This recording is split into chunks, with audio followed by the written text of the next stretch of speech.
This artificial canal separates Asia from Africa, but connects the Mediterranean Sea and the Red Sea, allowing for the passage of 12% of global trade. So, let's talk about the Suez Canal. Today on Dreamed Takeoff, we will journey through Egypt from south to north. Although unfortunately without disembarking, as this time we will only see it by navigating the canal aboard a cruise ship. However, I anticipate that the views will be impressive. In this video, I'll show you the journey that took us a full day, crossing the canal as part of a 21-day cruise between Dubai and Barcelona on board the MSC World Europa. We entered through its Red Sea entrance, guarded by the city of Suez, at 7:30 in the morning, and exited through its Mediterranean coast, next to the city of Port Said, at 5:16 p.m. Almost 10 hours of travel through its 193.3 kilometers. This length is similar to the distance between Los Angeles and San Diego, Santander and Donostia, Mexico City and Querétaro, or Santiago de Chile and Curicó. We arrived in Suez the day before, the 13th day of the cruise, at night. But it was already very dark, and we only managed to see some lights from the city and all the ships waiting their turn to cross. We would only begin the crossing the following morning, so I got up very early to start the adventure. And as you can see, I wasn't the only one. Although technically this was a day on board without leaving the cruise ship, we would pass through one of humanity's greatest engineering feats, so it was worth getting up early not to miss such a tremendous attraction.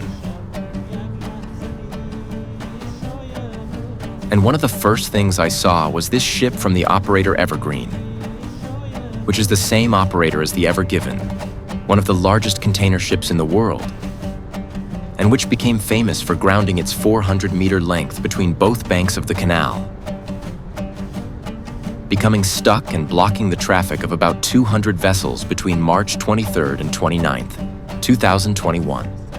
This was supposedly due to winds of almost 50 kilometers per hour that made navigation difficult.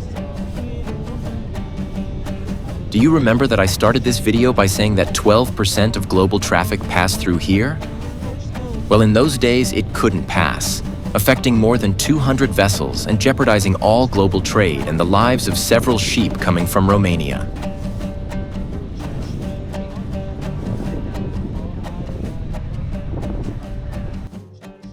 Our crossing began with these impressive views of the city of Suez, a city that now has more than 800,000 inhabitants, and was founded the year the construction of the canal began, in 1859. But its history dates back at least to the Achaemenid Persian Empire, when various settlements were located in the area. I owe these tremendous views to the height of the cruise ship and its 22 levels or decks, which is what the floors of ships are called. So, it was like viewing the city from a moving building.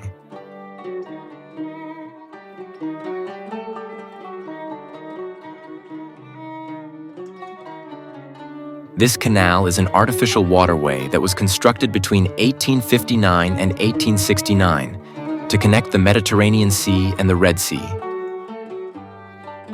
This implied reducing the distances for trade from South and East Asia with all of Europe and even North America.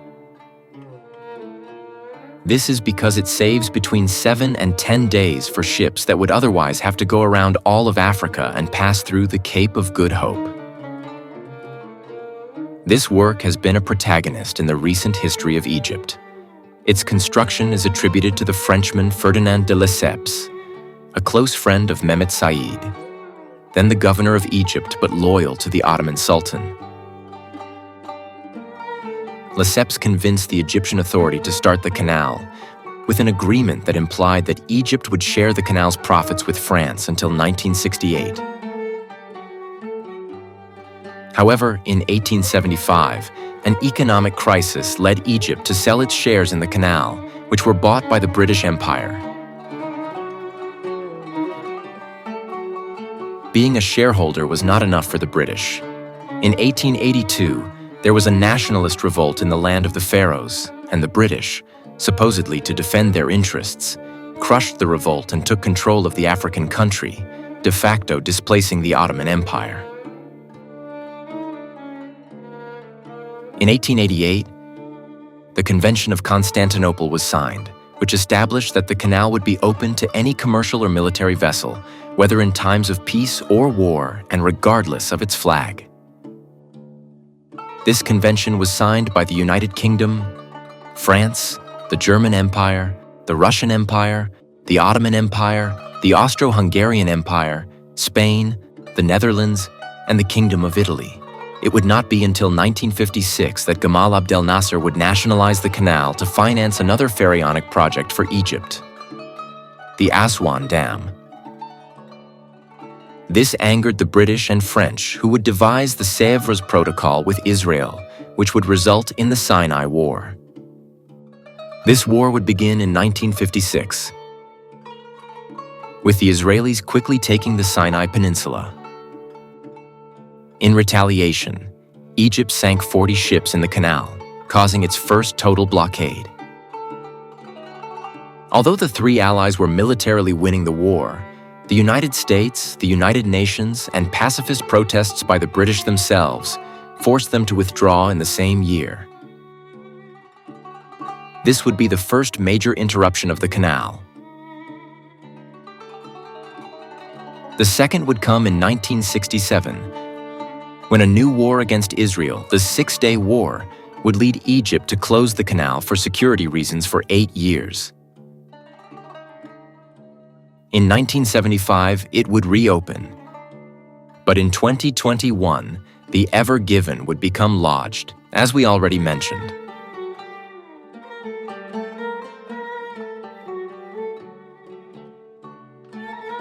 If you like this video so far, please support us by liking and subscribing so you don't miss our next destinations. And we continue.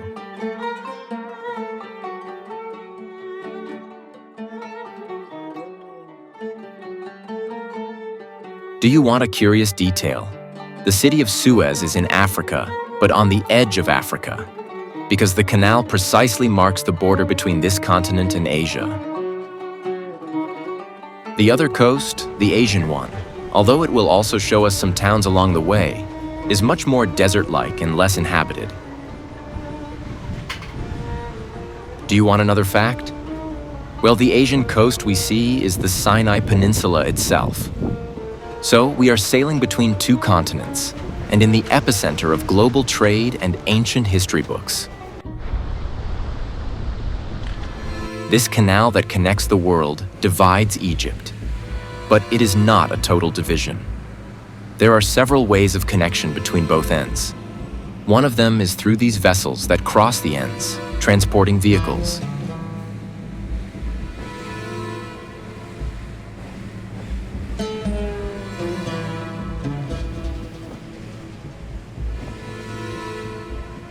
These ferries connect both ends of the so-called ferry road. And it's not the only connection. Right after, on our left, we can see a structure that looks like a small segment of road over the canal.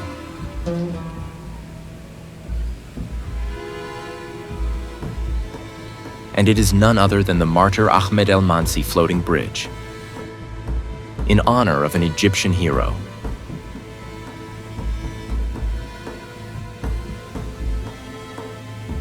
This bridge slides over the canal until it crosses it and connects its two ends.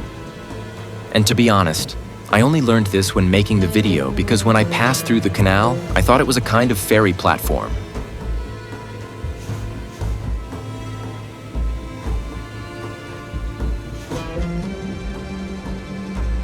And advancing a little further, we will pass over the Ahmed Hamdi Tunnel, a two-lane vehicular tunnel 1.63 kilometers long that passes under the canal. It was constructed in 1981 and rehabilitated in 1992 with the help of the Japanese government. Unfortunately, that work is not visible from here.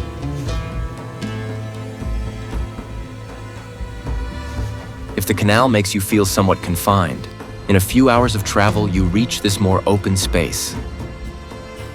The Bitter Lakes. First, we arrived at the small Bitter Lake, and then at a larger one with the ingenious name of Great Bitter Lake. These lakes were formerly usually dry salt basins, which only accumulated water in case of rain.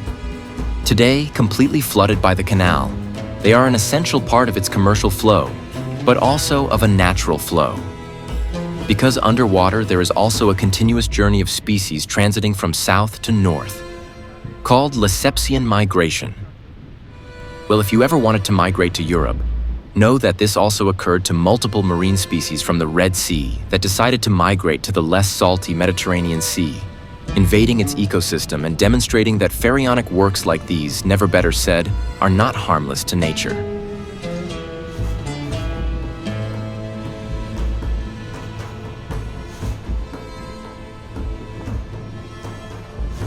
Another fact I learned only by making this video is that there have also been species from the Mediterranean that colonized the Red Sea, but there have been fewer. This phenomenon is called anti-Lesepsian migration. Administratively, the Great Bitter Lake indicates that we have left behind the Suez Governorate and have arrived at the Ismailia Governorate, the second of the 3 administrative governorates of Egypt that surround the canal. The third is precisely Port Said, which faces the Mediterranean. Look at these structures on the Asian side. Thinking about all the investment that the Suez Canal has required makes me wonder how many countries in the world would be capable of undertaking a similar construction. For me, this marvel rivals the pyramids. When you see the monumental nature of this work, you must not forget that it was built at the cost of the sacrifice of the Egyptian people, whose first workers had to begin digging the canal even with their bare hands before work began with dredgers and revolutionary technologies. Thousands of peasants were forced to move for years away from their homes to work on the canal. And the death toll in its construction is estimated to be between 20,000 and 125,000 Egyptians. It is as if this nation were destined to construct works that marvel humanity but terrify its people. This thin island that now appears is the beginning of a bifurcation of the canal, which is part of an expansion carried out between 2014 and 2016. But before talking about it, I want you to see that small canal within the island.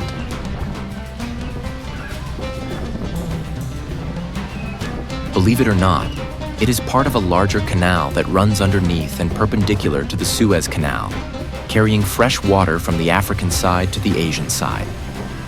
This should be one of the 4 underground canals that carry water from the Nile and agricultural drainage to the Sinai, and have allowed agricultural activity and urban development in that sector.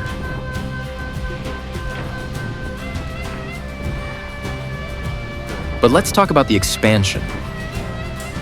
This involved several projects, but the most visible is the construction of a second canal that runs parallel to the original for several kilometers. In fact, we will navigate through it right now. Well, the original canal is the one right in front of us on the other side of the island. So technically, we are going through a brand new and wider canal. The projects increased the canal's capacity from 49 to 97 ships per day and cost $9 billion.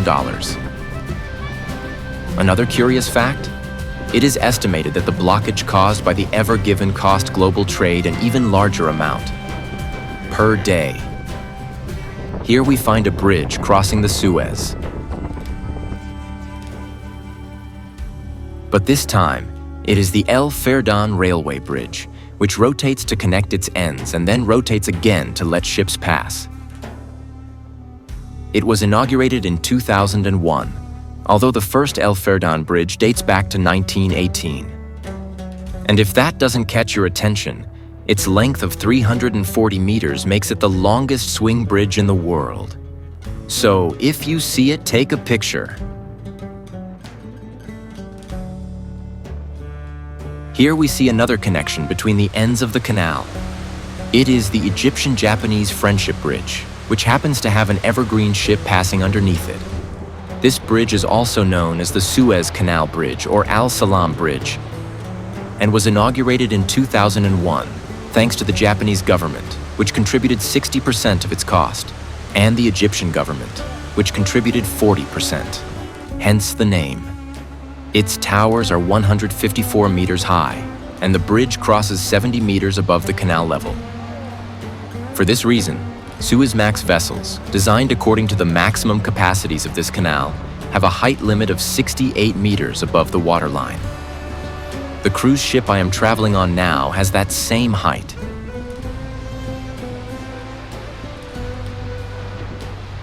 You are probably wondering about this city that extends on both sides of the canal.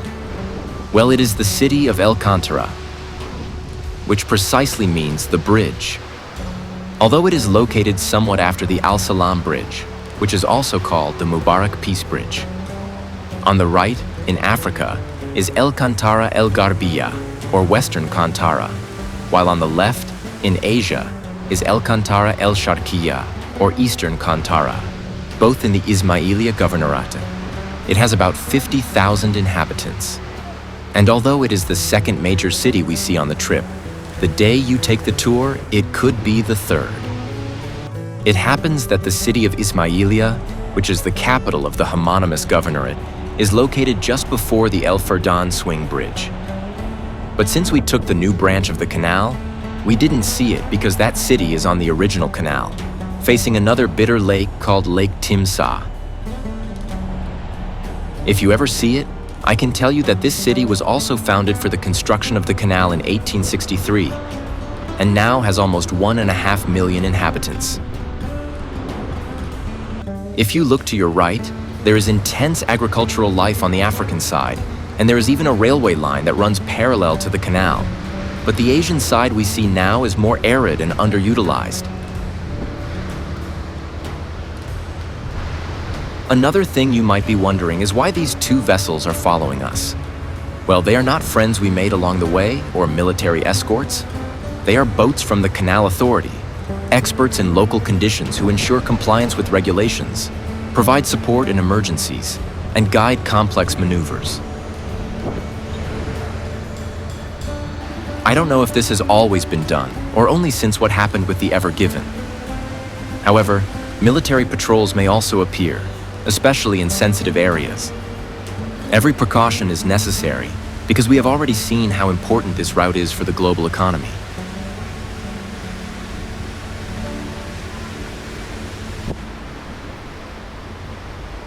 On your left, I don't know if you can see it well, but that blue shed and those yellow structures are part of one of the underground tunnels that carry fresh water under the canal. And in the background, you can see a water treatment plant.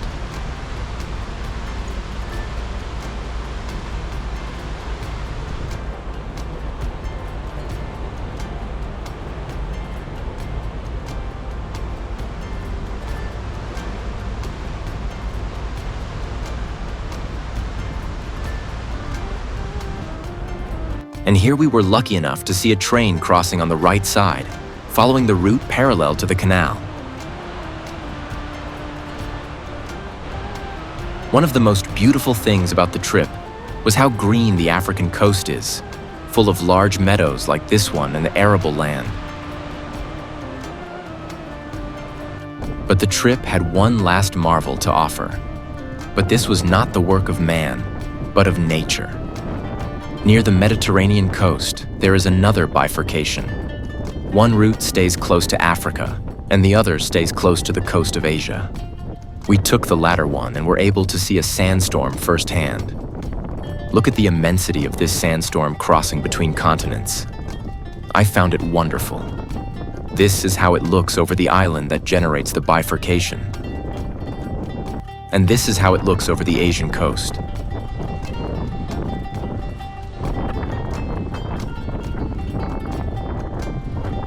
And it was wonderful to be able to contemplate this storm from the comfort that being on the terrace of a floating building provides.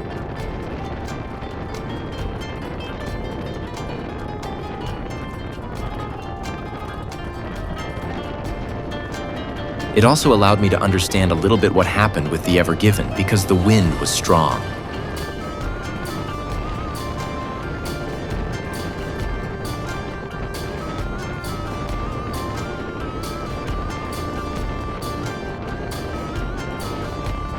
And well, shortly after we began to visualize this massive container terminal on the Asian side, almost at the end of the canal.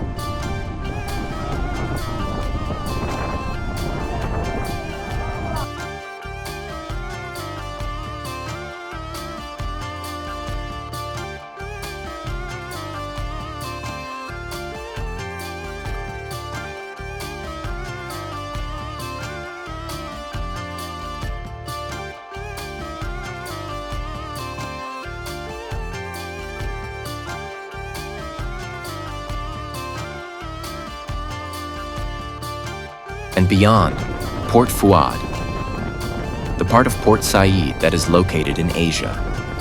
Port Said is another city that was also founded in 1859 for the construction of the canal.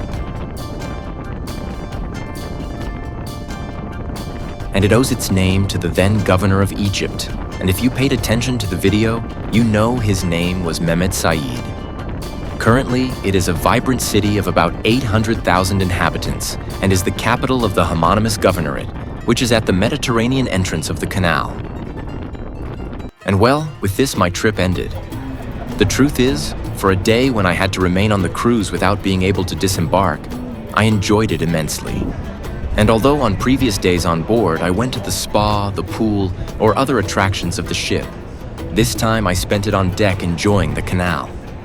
I still don't know Egypt, and it's something I'm missing, but being able to experience it in this way was absolutely worth it. And if you're obsessive like me, I recommend that you read about the canal before crossing it. This makes it much more entertaining to see its constructions. I end this video with these images that I took about 20 minutes after leaving Port Said, where the intensely blue sea and the cloudy sky quickly showed me that the hot days in the Persian Gulf and the Red Sea had ended, and the days of swimming pool and sun would be just a memory, because we had arrived in the Mediterranean in April. If you liked the video, don't forget to like and subscribe so you don't miss the next destination here on Dreamed Takeoff.